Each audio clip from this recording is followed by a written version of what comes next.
તું નિજ ખરો, પોતે ખરો, પણ તારો ગુરુ કોણ? અને ઈ ગુરુ જયારે હાથમાં આવે ને તો આપણું નાવ તરાયું છે ને કે નથી તરાયું. દેહના ગુરુ તો 18 મળે, પણ જો મનનો ગુરુ કોઈ મળી જાય તો આ નાવડું પાર ઉતરી જાય એવી વાત છે મહાપુરુષોએ. આ નાવ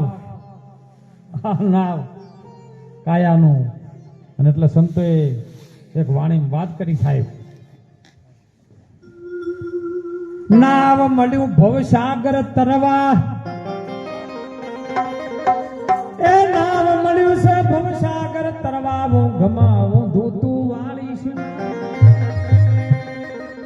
પુરુષોત્તમ કહે ગુરુ પ્રતાપે, આયેલો અવસર ગુમાઈ છે ના. અલા ભાઈ તમારો રે આ નાવ જાજો છે કિનારે.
તારું આ નામ આવ્યું છે કિનારે આવ્યું છો, કારણ કે સંતો પ્રમાણ આપે છે. આવા મહાન પુરુષો છે ને અનાદિ કાળથી પોકાર કરતા કરતા આવ્યા અને એના એ જ છે.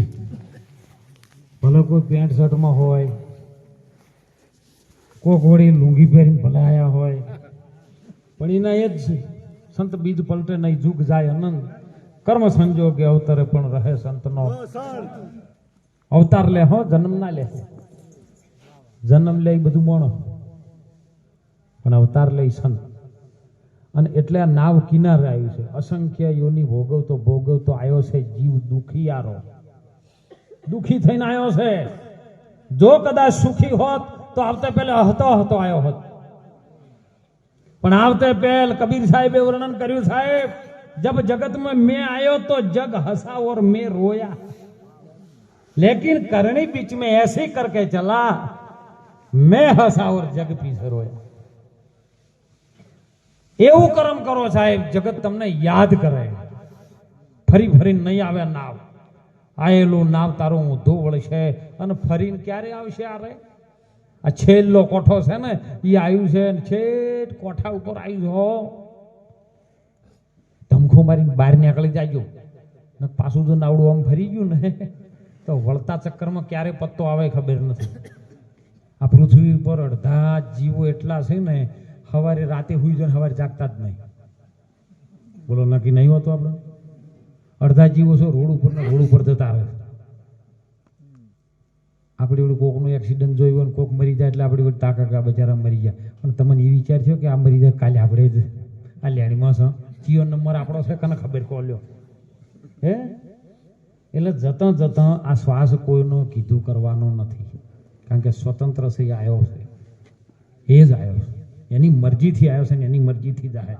હા, વચમાં જો સદગુરુની કૃપા થઈ જાય અને તમે એને જો કદાચ જાણી લ્યો, બધું કશું કરવાનું, ખાલી જાણ છે વચ્ચેની એ જ મોટી, એને જાણી લ્યો ને તો તમે ભજન જો ગુરુના ચરણમાં એ ઓમકાર બિંદુ રહીને કરો ને તો તમારું શ્વાસ તમારું કીધું કરે, ના કેમ કરે?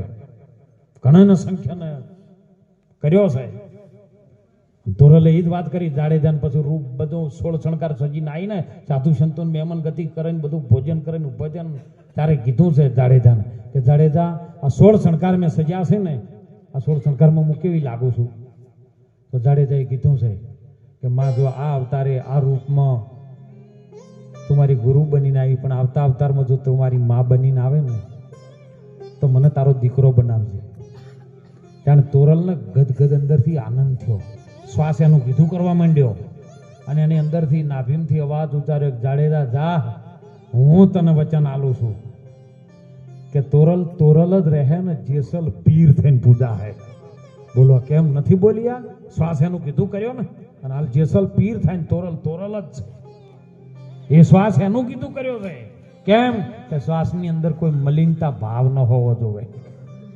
આ બધું છે ને એ પરમાત્માનું જ રૂપ છે, બીજું કોઈ છે? કાટ અલગ અલગ અલગ અલગ ઘડી નાખ્યા છે. એના પાસે બીબું કેવું છે એ તો વિચાર કરો કે એક જેવી શકલ ના આવે સાહેબ.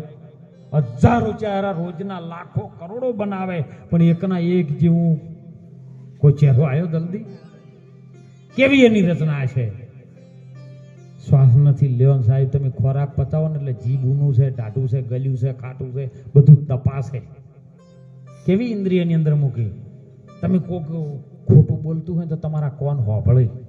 જો હોભળવા વાળું અલગ બેહાડી દીધું, જોવા વાળું અલગ બેહાડ્યું, સૂંઘવા વાળું અલગ બેહાડી દીધું. કેટલી એની અલગ અલગ શાખાઓ બનાવી. તમે ખોરાક ખો એટલે પાચન શક્તિ પૂરેપૂરી કરી અને એને વધારાનો ભાગ છે કોઈ કોમનો નથી, અને મળમૂત્ર દ્વારા બહાર કાઢી નાખે. બોલો, આંખોમાંથી રાતે કાઢી નાખે, નાકમાંથી રાતે કાઢી નાખે, કાનની અંદરથી ઠેઠી દ્વારા બહાર કાઢે, મોઢામાંથી લાળ દ્વારા બહાર કાઢે. કેટલી એનું સર્જન કર્યું છે. આ સર્જન આરો જેવો છે ને તપાસો કરી કોક સદગુરુ પાસે જઈ અને એનું કદાચ કેમ થઈ રહ્યો, કેવી રીતનો છે, એમાં આનંદ કરો.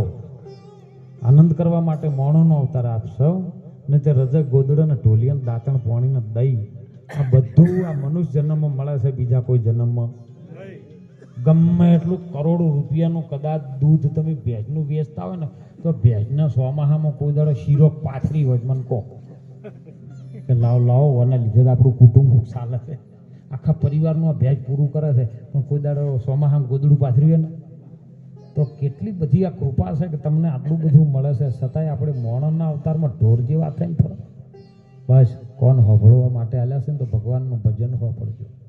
જીભ આપી છે પરમાત્માએ, એની અંદર સરસ્વતી આપી છે.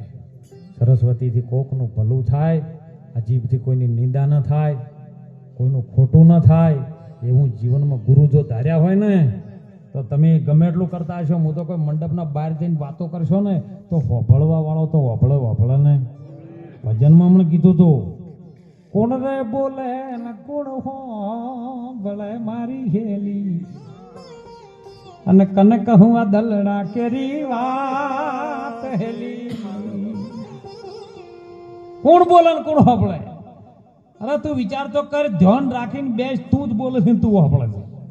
હે નાભી મૂળ ને પવન છે નો વેલો, આ ગરજી રહ્યો છે ગુરુ નો હોભળે એ જ ચેલો. તું હોભળે છે ને તું બોલે છે સાહેબ, એ વિચાર તો કર. તો હવે તું હોભળે ને તું કરે છે, આ બધું તો બધાના હાથમાં જ આવ્યું. હે ખાતું તે બરોડા બેંકમાં તે તારા નામનું ખોલાવી શકો, બીજો ટ્રાન્સફર નહીં કરમ હોય. હે તમારી લાજ શરમ હશે ને વ્યવહાર સારો હશે તો બીજામાં ટ્રાન્સફર કરશે, પણ તારા ખાતામાં ખોટ આવશે એ દાડે. હે તારું ખાતું છે ને તારે ભરપાઈ કરવા માટે મળ્યું છે, તારું જ શરીર છે તો ધારીને બેસી ગયો છે એવું નથી. કયા પલમાં સમય નહીં આવે સાહેબ, જતું રહે. એટલે જતા કોઈક ભગવાનનું ભજન કરી, આવા સંતો, આવા મહાન પુરુષો, ભક્તો આવું કાર્ય કરે સાહેબ.